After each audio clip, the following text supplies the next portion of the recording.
seminar, science versus Christianity. Are they in opposition? Who thinks they are? Can have a show of hands. Who thinks science is opposed to Christianity? This is great. This is going to be easy. Oh, there we go. That's all right. Well, we'll get into it because there are people who think they're opposed. So, for example, Sam Harris, he's a pretty prominent atheist and commentator. He really doesn't like Christians. This is what he says. He says the conflict between religion and science is inherent and very nearly zero-sum. Wait, does everyone know what zero-sum means?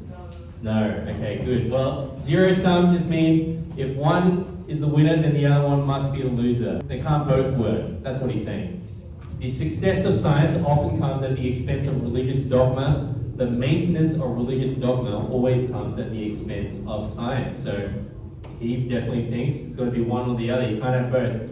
And then he goes on to say, well, only stupid people can believe in religion, because smart people don't. And he points to this stat. He says, of the National Academy of Science members, the most elite scientists, 93% of them reject the idea of God.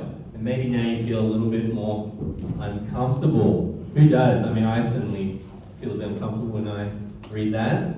Well, how would you guys respond to this very related question? So this is what you're going to do. You're going to discuss it in your tables, and then we'll hear a bit about what each table has discussed. Okay, so the question you're going to discuss is, I don't believe in God because I believe in science. Maybe a friend from school tells you that or says something similar to that. What are you going to say? All right, discuss it in your tables. All right, we might come back together. Let's go around this other room first. What do you guys think? Anything you guys want to say in response? Mia said something has to be the ultimate cause of everything, which actually is a pretty strong argument for God. I'll mention that later. Thanks. Do you guys want to add anything? What would you say? Like, how do you prove love? How do you prove sacrifice? And like, why should both like try to sacrifice themselves?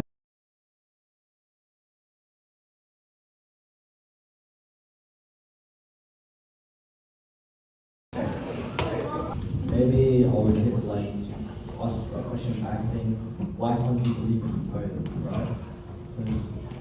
In reality, there's still like why there are some contrasting aspects of like Christianity and science. I feel like if we really dig deeper, we can find connections that both science and Christianity could agree on. Thanks. Yes. Are there things that clearly you are both in agreement about? Well, we'll talk about that. Yeah, and also there are different questions. Like science is about how did something happen, but often religion is asking the bigger questions, like why does something happen? How about you guys? Someone in our group said they believe in God and not science. So you can believe in things from both, but not all things in both are working together, if that's how you say it. So you can believe in both, but they're not always aligned. Well, yeah, I mean, that's the question. Are they always aligned or not? Thanks for that. How about you guys? God is more about believing and expressing your faith, and science is more like facts and observing the atmosphere around you, and God created science. Yeah, they're very different disciplines, right? Studying God is about trusting in the Lord Jesus and figuring out what He did for us. Science is about doing experiments, so they're quite different, right? Science is asking questions about the observable world, whereas religion is by definition about the supernatural world. So thank you very much for everyone's contribution. So what would I say? Some tips for you. Actually, before I say any of that, I do want to make it clear, I'm not sure anyone has become a Christian after they lose a debate, right? So you give some really clever answer. The other person usually is not just going to go, oh yeah, you're right, I'm going to become a Christian. I don't think that, well, maybe it has happened, but it's very rare. So how you engage with someone is absolutely important, right? You don't want to win the argument but lose the person. So please be loving and gentle as we engage with others in these kind of areas. We want to honor Jesus in how we engage with others. But that doesn't mean we don't shy away from the truth. That's not an excuse to go, oh look, I'm not going to have this argument with you. I'm not going to have this debate with you. So the first question though I want to ask the other person saying, oh, I don't believe in God because I believe in science is, what exactly do you mean when you say, I believe in science? In fact, you should ask that question when other people make statements maybe you don't quite understand. If you can't explain the other person's point of view, well, that means you haven't understood it. So how can you engage with it? So, what does it mean for someone to believe in science? Well, maybe they think science explains everything there is about the world, which doesn't make any sense because there are lots of things in this world that science can't explain. Things like, why do I like this song over this song? Why do I like this piece of art over another piece of art? Why do I selflessly love people? Science actually doesn't have a good explanation for those things. If it's all about survival of the fittest, then actually there's no point in loving others outside our family, right? And also, if people say, I believe in science, does that mean they think that God is only there to explain the things that we don't understand? And this is what's known as the God of the gaps argument. Atheists might say, science can gradually explain all the things that we used to think God had to be responsible for. But that's not what we think God is, right? Our God is a personal God. God's just not just there to explain the unexplainable. No, God has revealed himself to us in the person of Jesus. And so that's where you can sort of bring it back from this debate about ideas to the person of Jesus. Because people are only saved when they hear the good news of Jesus, right? So it's good to sort of bring it back to Jesus. I'd also want to say science can't explain other questions. So we talked about, art and literature and music, that kind of thing. But in philosophy, there's a famous problem called the is-ought problem. Wait, do you guys know what the word ought means? You ought to do something. So if something is, so we see something true in the world, there's no reason to think that the way it is we see is the way it ought to be. That's the is-ought conundrum. So if you think about it, how do we get then from seeing something to saying, oh, this is the right thing to do? And there's actually no way you can use science to go from the is to the ought. And so that's why I said before, science can't tell you why you should love one another. Science can't tell you what meaning there is or purpose in life. Science can't tell you why you find certain kinds of music more enjoyable. And finally, as I briefly mentioned before, science is about the investigation of the natural world, not the supernatural, right? In fact, it uses methods that look for natural explanations, not supernatural explanations. That's by definition what science does.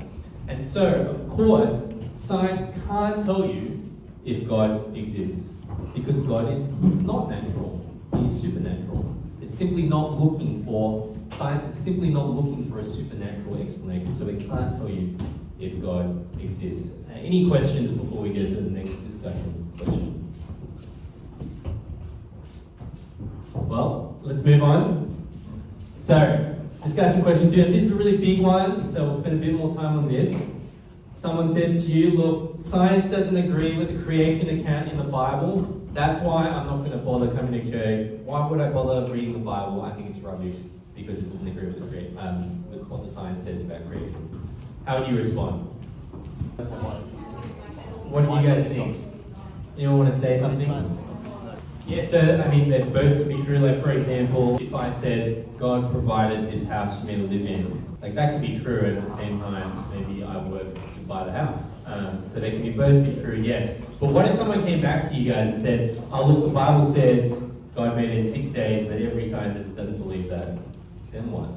I guess when the Bible says 6 days, it doesn't necessarily literally mean 6 days.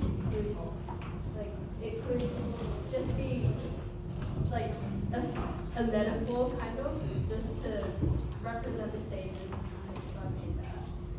All right, yeah, and we'll get to that question. I will say a little bit more about it, but thank you. Sorry, what's your name?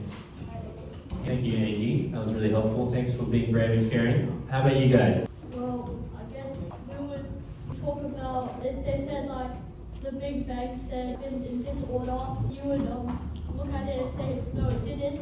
And if they would say like, no, it's the facts, how could it be just 6 days? You could bring up the fact that it's not like 6 days, like back to back to back to back, like day one, day two, like a job. Like it could be more drawn out process, like periods, like period one of Yeah. making stuff. Sure. Yeah. So does the day have to be a literal day? And it's not actually just modern day people. I don't know if you know, but some people might say, oh look, everyone before used to think it was 6 days. It's only now with science we think that it's longer than that. Well, that's actually not true. Like Augustine, who was in the 5th century, 4th and 5th century BC, yeah, he actually thought it was a long time. So not every prominent Christian thought, it was 6 days. That's helpful, thanks. How about you guys? The Big Bang puts off a theory and not proven yet. Also, a lot of the creation of the universe is unknown. So it's kind of like wrong to just come to an assumption that something's wrong. I guess the question of where's the ultimate authority? Like, who do we believe? Like, do we believe God or do we believe what scientists think? And which is, you're right, it's subject to change, updating. New evidence might come in and it changes, sure. And we see also that in other parts of the Bible, like the historicity of some of the other books used to be, it used to be that people thought Daniel didn't make any sense, but then they realized that the Nebuchadnezzar's son, or the last king, sorry, it wasn't Nebuchadnezzar's son, but the last king Belshazzar, there was actually evidence behind him, and he was left to rule in Babylon. So it used to be that people thought, the Bible's wrong, but then new evidence comes in that proves that it was reliable. So yeah, we do want to ultimately trust what God says, not what the scientists say. Not that we reject it outright, but yes, there are some questions that perhaps we don't have answers for. All right, how about you guys? Yes, what created science? What caused all those things to happen? Ask them what they think. Remember, in discussion question one of the first things I said is always ask people, what do you mean by that? And so, I think, yes, the number one question, if someone said to me, science doesn't agree with the creation account, I'd want to ask, what about the creation account don't you agree with? So then, because that you can progress the conversation that way. How about you guys? Yes, so I will say more about the Big Bang Theory later. That's really interesting. Even though it is a theory, but there's a lot of evidence behind it.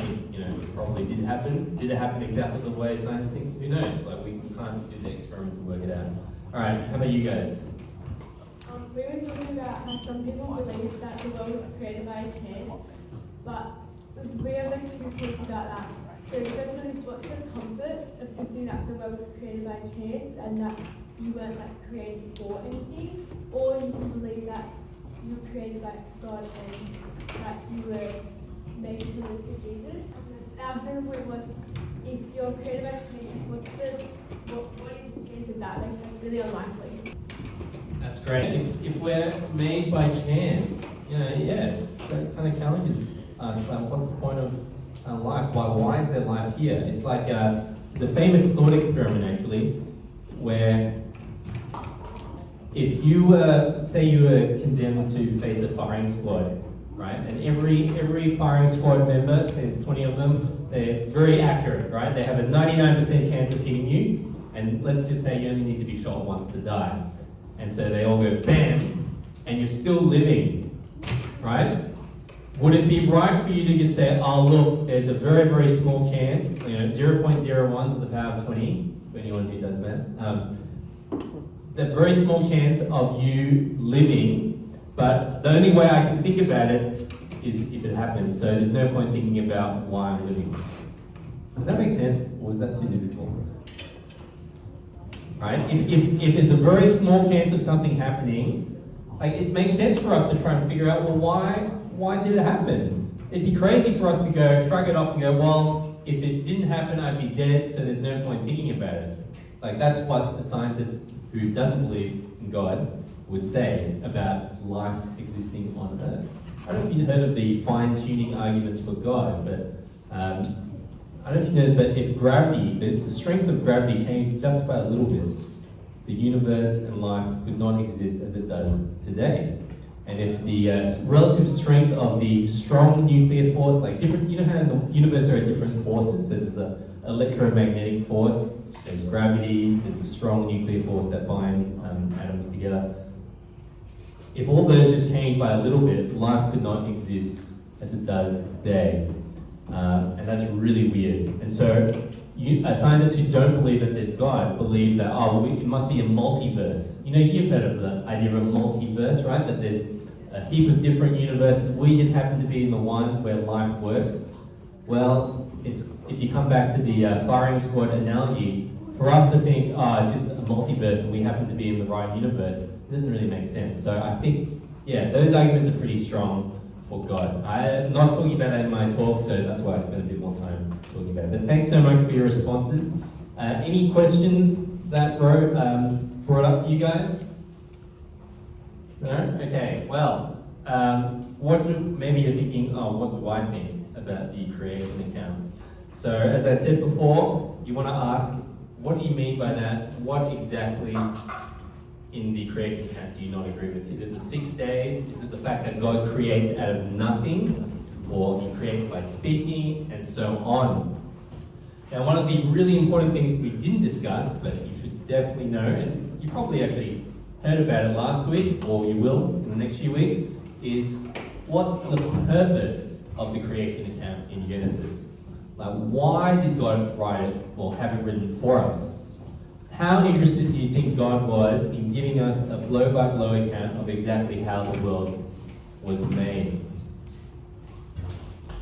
Or were there truths that he wanted for us to take from it? So it's definitely the latter, right? God is not so much interested in giving us a science textbook, he's interested in giving us foundational truths about us and about the world and about himself. And that's why I'm personally not that invested in the question of did God make it in 6 days or not? Because I'm not convinced that was what God wanted to tell us in Genesis. I think he wanted to tell us he made it. He wanted to tell us that it was ordered, it was good, that he freely made the world. He didn't need to make it. I don't know if you know, but there are other creation myths, especially around the time of when Genesis was written. They showed the world was in chaos and that the gods needed to make humans to serve them because they needed slaves or servants and so on. No. Our Genesis account shows God freely made it out of his love for us. He also wanted us to know that humans were made to rule over the world, as you've read before, and that humans are different from the rest of creation.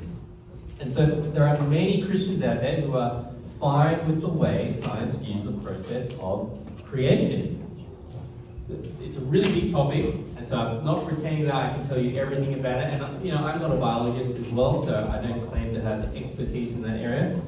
But I do want to say this creation issue, it's a big issue, but it shouldn't be an issue that divides Christians.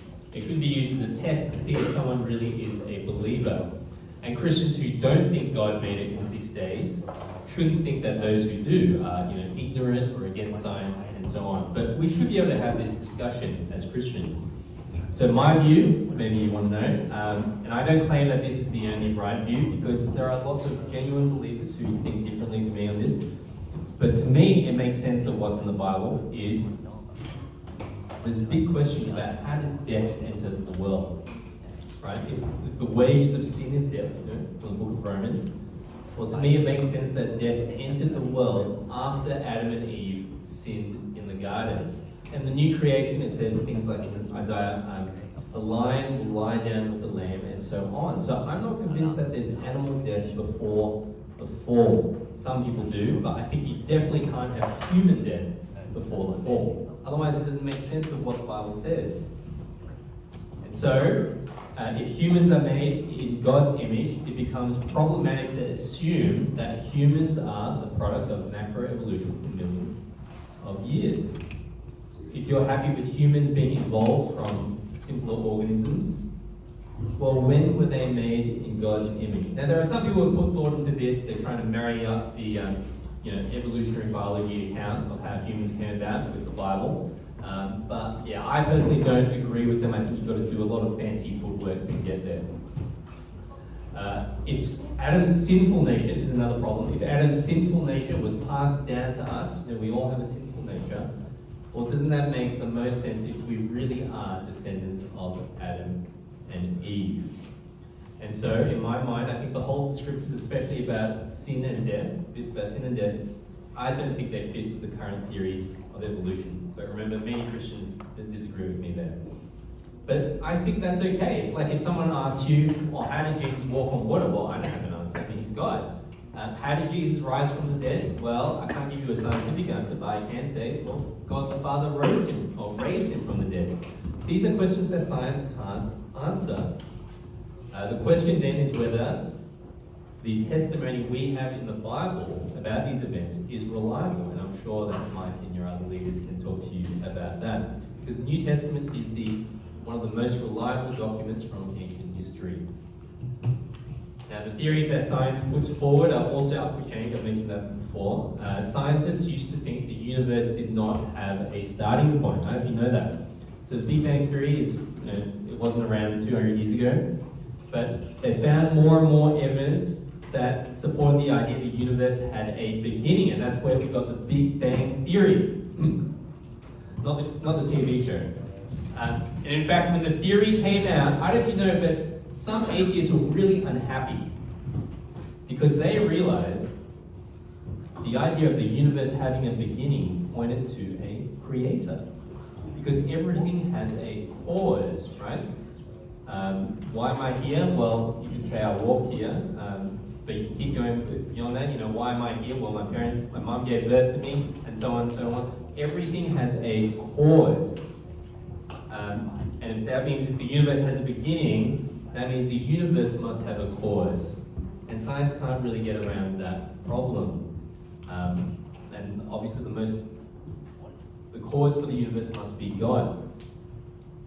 So even if there are some unanswered questions about the current theories of science and how they fit in with Genesis, I think that's okay. We don't pretend to have all the answers. And the other thing I want you to know is that there are a lot of assumptions scientists make. Remember, science is about discovering the natural world, not the supernatural, right? And so any scientist can't appeal to supernatural solutions to problems. So the person who is an evolutionary biologist, they have to go down the route of evolution. They can't have any alternative, right? So they have to say it's evolution even if the evidence doesn't stack up. And my personal view is that there isn't good evidence for macroevolution. That is, from one species into other species. Not from one species changing a little bit to be the same species, but a bit different. Everyone believes in that. For example, what are these problems? Well, evolution is meant to be a long and slow process. I don't know if you know how it works, but you get many small little random mutations. Some of them are beneficial, and then they're kept, and then they're propagated on, and so on. And eventually, over a long period of time, you get a different species. But if it's such a slow process, well, there's not really any good evidence in the fossil record. Right? We don't see these intermediate forms in the fossil record. New species always tend to appear in very large numbers around the same time period in the fossil record, which doesn't really fit with current ideas about evolution. There's also questions about how can mutations occur to give us new proteins. Does anyone know what a protein is? Yeah?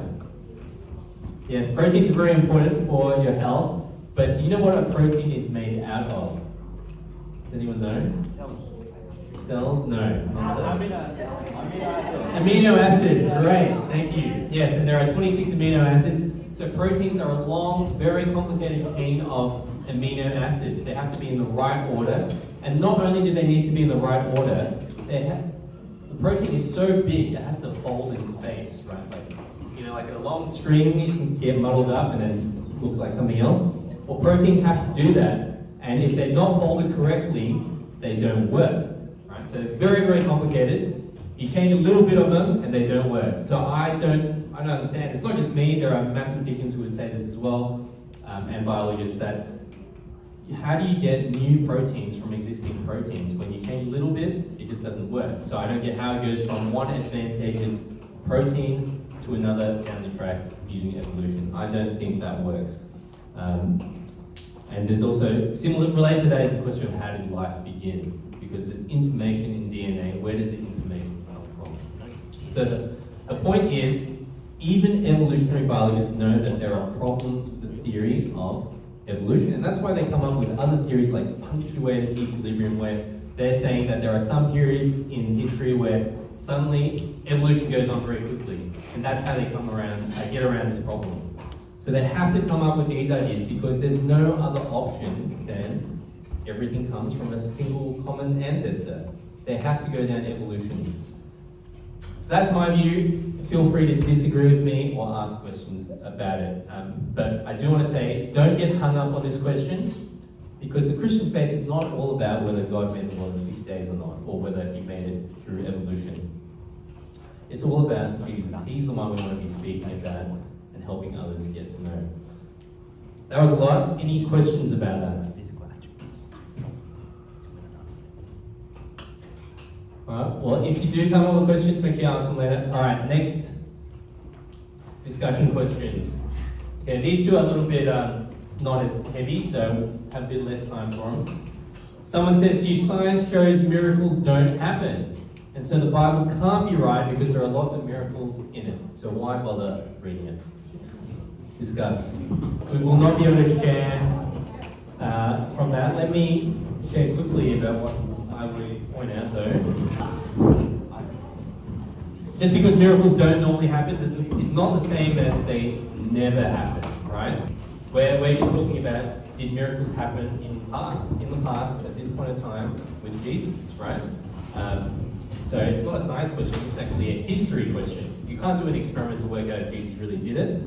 We have to work out if the records that say Jesus did it are reliable. Because Christians don't believe that miracles happen all the time either, right? So last discussion question. Don't have time to have you guys discuss it in your tables. The only important things we're thinking about are things that can be proved by science. The Bible is clearly, therefore, not worth thinking about. And this is not a crazy statement. I think David Hume, who's a famous Scottish philosopher, he said something along these lines as well. That's why he wasn't a Christian. What would I say? Well, the statement itself is not a statement that can be proved by science, so it's kind of self-defeating, right? And as we've talked about before, there are things that are worth thinking about that can't be proved by science, like art, literature, ethics, and so on. And this is your experience of those things. So you've heard some questions, tried to engage with them. I want to share with you guys a little bit from the Bible about the question, does Jesus matter? Is the world a better place without Christianity? And there are many atheists like Sam Harris who think so. He'd say something like, religion stops the human race from improving and flourishing. We've got to get rid of it and move on. Doesn't science hold the answers for a better future? And hopefully you've seen already that no, it doesn't. But let me share with you today about what difference Christianity has made with this world. And I'll let you draw your own conclusions about whether it's better or not. So, number one, education. Why is it that the vast majority of the developed world is literate, i.e. can read? So where did this idea of everyone being able to read come from? Well, it came from the Protestant Reformation. Christians had rediscovered the importance of everyone, the average Joe, being able to read God's word for themselves. And that's why so much work went into translating the Bible into the different languages of the world. And countries ended up educating their whole populations. And it wasn't just the Protestant countries, because people pretty quickly realized that, it's a pretty big advantage for a country to have all its citizens able to read. And so that's why the non-Protestant countries caught on as well. But it's not just this idea of reading, it's about higher learning, universities and so on. I don't know if you know, but universities, apart from really recent ones, started off as Christian institutions. They were often made to train clergy. Christians also thought, and rightly so, that because God had made an orderly world, we could go and understand it and study it. And that's why universities were formed. So the idea that science and religion are opposed is a really recent idea, only for the last few hundred years. And there have been great minds in the past who were Christians. So someone like Sir Isaac Newton, he was quite a devout Christian. The effect of Christianity can also be seen in the fact we have hospitals today. I don't know if you ever thought about that, but why does society bother taking care of the sick, the old, disabled, and so on. Why don't we just consider them to be a drain on society? Maybe deep down you're like, oh, that feels really wrong, but I don't have an answer. Well, if we're just products of the process that some call survival of the fittest, doesn't it make sense to let these people fend for themselves? And that's what Yuval Noah Harari, I've got a quote from him here, it's a very popular book actually, Sapiens.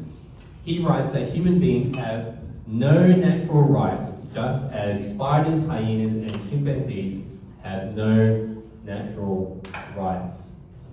And he's writing from an atheist point of view. So he understands that if humans are only made from natural processes, from evolution, there's no God, well, there's no reason then for us to care for the weak.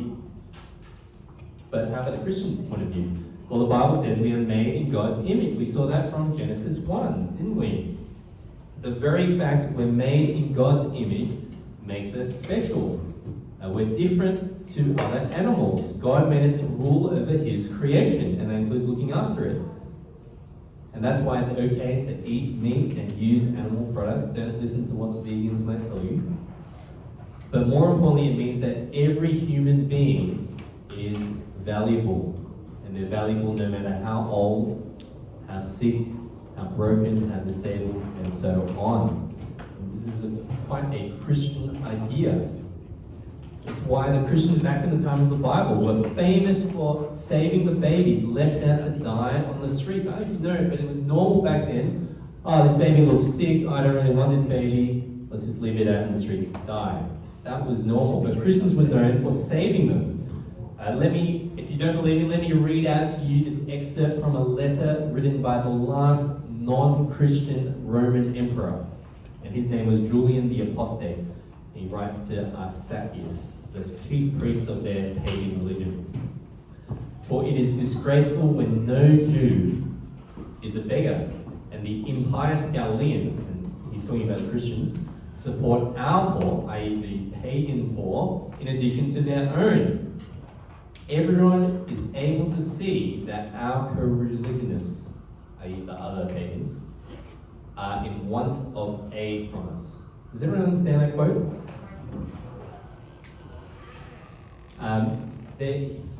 He's saying that, wow, these Christians, they care for their own poor and ours.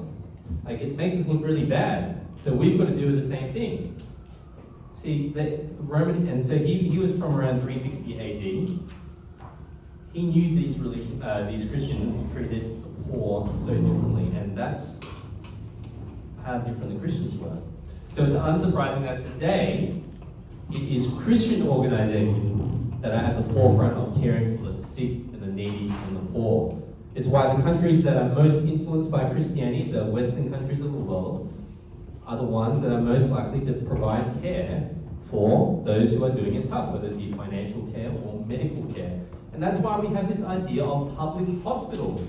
Why should it be that everyone gets care from the public health system? Well, the first civilian hospitals were there in the 4th century AD in the Eastern Roman Empire, which by then was quite Christian. You see, you take God away, take away the idea that we're made in God's image, and then what's the reason for us caring for the sick, the needy, and so on in that way? And let me read to you the conclusion from this book, The Secular Creed by Rebecca McClellan.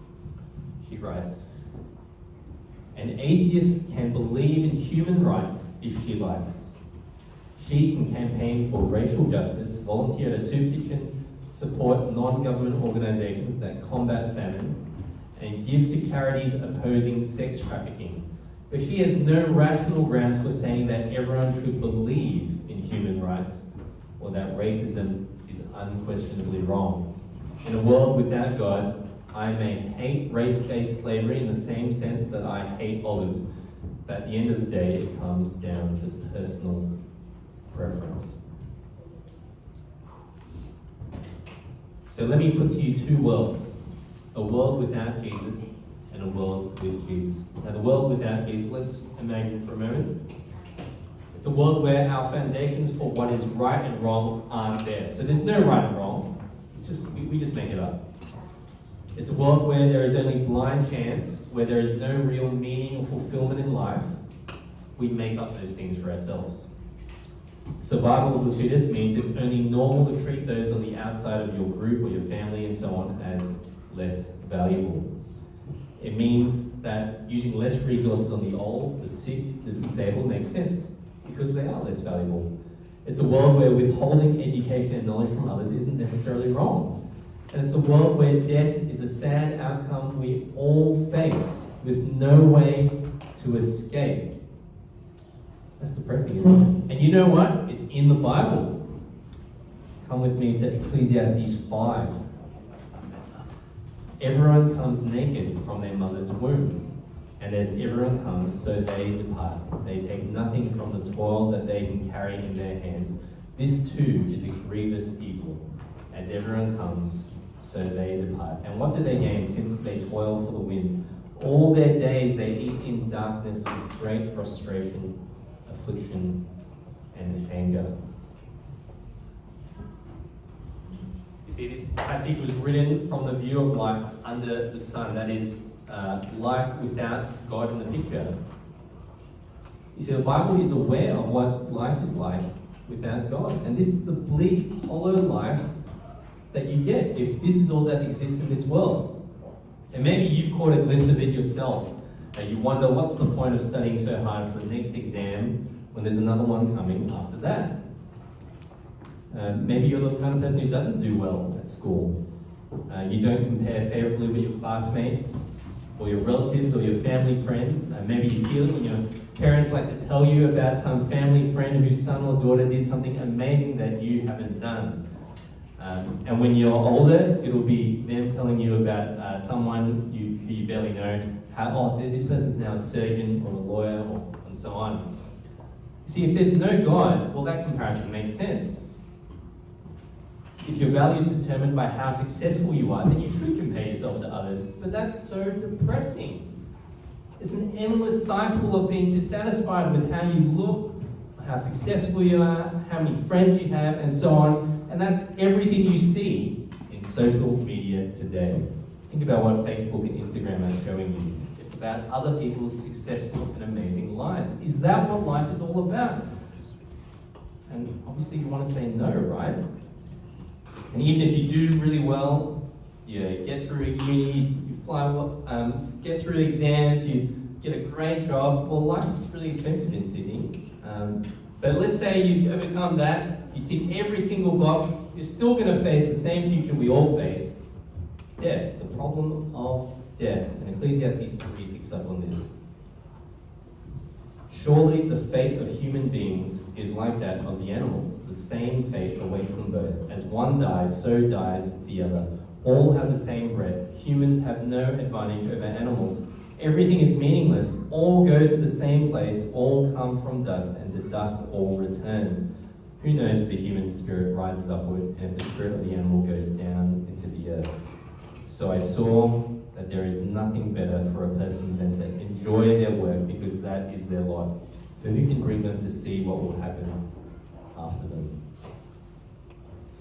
It's more depressing stuff, isn't it? And for the writer of Ecclesiastes, life where we don't know what happens after death. So remember, this view in Ecclesiastes is not the Christian view, right? This is the view for someone who doesn't know what happens after death, who doesn't know God, who thinks this life is all there is. And this is YOLO, right? We distract ourselves with fun things because life is ultimately without meaning or purpose. And that's what life is like without God and without Jesus. But the good news is there is a better way to live, isn't there? Christians know that every human being has value in God's eyes because they're made in God's image. There's no need to spend our lives comparing our success with others. We know what happens after death. We worship someone who died and who rose again, who came back from death. There's a resurrection hope found in Jesus. And so there is real meaning, fulfillment, and purpose in life. We know what right and wrong are. We have a reason for doing right over wrong. There's real hope and care for those who are sick, disabled, elderly, and so on.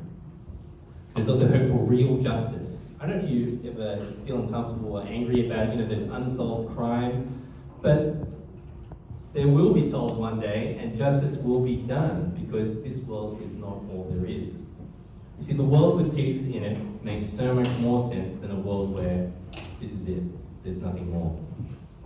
I know which one I would rather live in. So I hope for those who are already Christians, this is an encouragement to you, because life is better as a follower of Jesus. So don't envy the life that your non-Christian friends live or think the grass is greener on the other side. But if you're here and you're not yet a Christian, I hope you've seen tonight that science doesn't, and in fact it can't give us all the answers to life. The life without God, when you peel back all the layers, is a life that isn't amazing. It's bleak. But if Jesus was God, life makes more sense. Wouldn't you want that to be true? Wouldn't it be worth at least finding out more about?